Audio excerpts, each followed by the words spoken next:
এভাবেই র্যাবের জ্যাকেট ও টুপি পরে টিকটক করছেন বরখাস্তকৃত এক সেনা সদস্য। শুধু টিকটকই নয়, অস্ত্র ঠেকিয়ে নিয়মিত অপহরণও করত রোহিঙ্গা ক্যাম্পসহ বিভিন্ন এলাকায়। সবশেষ হাফিজুল্লাহ নামের এক রোহিঙ্গাকে অপহরণ করে পরিবারের নিকট 15 লক্ষ টাকা মুক্তিপণ দাবি করে সুমনের নেতৃত্বে একটি অপহরণ চক্র অবশেষে দীর্ঘ প্রচেষ্টার পর কক্সবাজারের টেকনাফের নীলার গহীন অরণ্যে র্যাব, বিজিবি ও এপিবিএনের যৌথ অভিযানে আটক হয় দুর্ধর্ষ এই অপহরণকারী। এ সময় তার নিকট হতে একটি দেশীয় অস্ত্র, 3 রাউন্ড গুলি, একটি ওয়াকিটকি ও র্যাবের পোশাক উদ্ধার করা হয়। পাশাপাশি তার আস্তানা থেকে অক্ষত অবস্থায় উদ্ধার করা হয় অপহৃত ভিকটিম হাফিজুল্লাহকেও। সর্বমোট 252 জন ফোর্স নিয়ে রঙ্গিখালীর গহীন অরণ্যে একটি অপারেশন পরিচালনা করা হয়।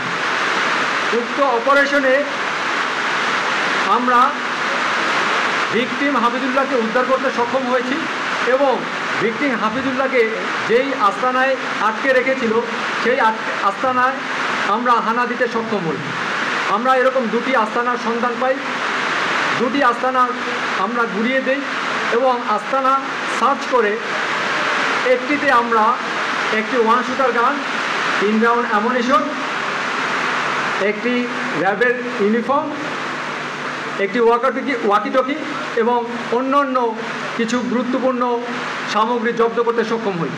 র্যাব জানায় আটককৃত সুমনের বিরুদ্ধে অস্ত্রসহ 11টি মামলা চলমান রয়েছে। 2019 সালে সেনাবাহিনী থেকে সে বরখাস্ত হয় অবৈধ সম্পর্ক স্থাপনের কারণে। এরপর থেকেই নানান উপকর্মের সাথে জড়িয়ে পড়েন এই ব্যক্তি, ফলে গ্রেফতার হয়ে কারাবরণও করেছেন একাধিকবার।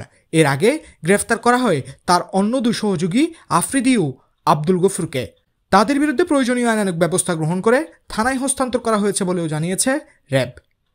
রহিদুল কবির, গ্লোবাল টেলিভিশন, কক্সবাজার।